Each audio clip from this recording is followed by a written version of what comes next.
Closing the deal. Welcome to our video on small business sales techniques, closing the deal.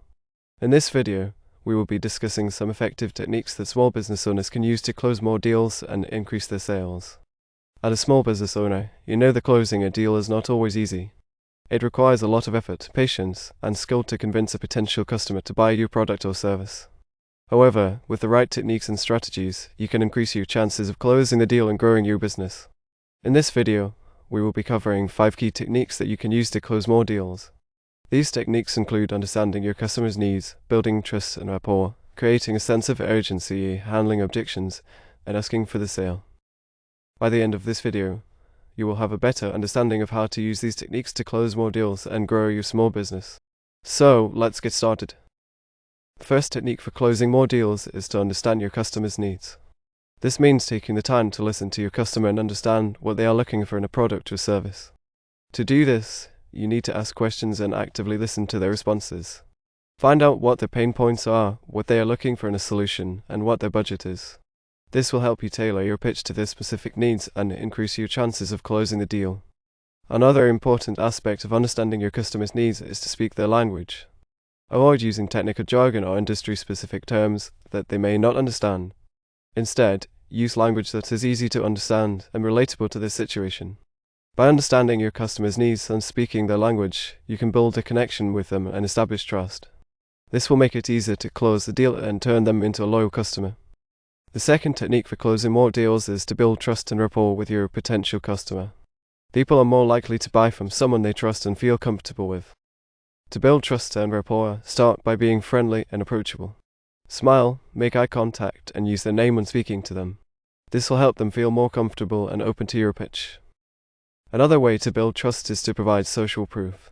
This means showing them that other people have had a positive experience with your product or service. You can do this by sharing testimonials, case studies, or reviews from satisfied customers. It's also important to be honest and transparent.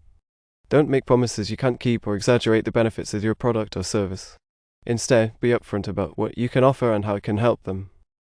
By building trust and rapport, you can create a positive relationship with your potential customer. This will make it easier to close the deal and turn them into a loyal customer. The third technique for closing more deals is to create a sense of urgency. People are more likely to take action when they feel like they might miss out on an opportunity. To create a sense of urgency, you can use techniques like limited time offers, exclusive deals, or scarcity. For example, you could offer a discount for the first 10 customers who buy your product, or you could create a limited edition version of your product that is only available for a short time. Another way to create urgency is to highlight the consequences of not taking action. For example, if your product can help them save time or money, emphasize how much they could lose by not taking advantage of your offer. It's important to be genuine when creating a sense of urgency. Don't use false scarcity or misleading tactics to pressure your potential customer into buying.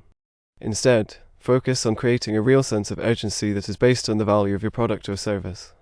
By creating a sense of urgency, you can motivate your potential customer to take action and close the deal. The fourth technique for closing more deals is to handle objections. It's natural for potential customers to have questions or concerns before making a purchase. By addressing these objections, you can help them feel more confident in their decision to buy. To handle objections, start by listening to their concerns and acknowledging them. Then, provide a solution or explanation that addresses their specific objection. For example, if they are concerned about the price, you could explain the value of your product or service and how it can save them money in the long run. It's also important to be prepared for common objections and have responses ready. This will help you address objections quickly and confidently. Once you have addressed their objections, it's time to ask for the sale. This means making a clear and direct request for them to buy your product or service. For example, you could say something like, "Based on what we've discussed, I think our product would be a great fit for your needs. Are you ready to make a purchase today?" Don't be afraid to ask for the sale. It's the final step in the sales process and essential for closing the deal. In summary, the 5 key techniques for closing more deals are understanding your customers' needs, building trust and rapport, creating a sense of urgency, handling objections, and asking for the sale. By using these techniques, you can increase your chances of closing the deal and growing your small business. Thank you for watching this video on small business sales techniques, closing the deal. We hope you found it helpful and informative.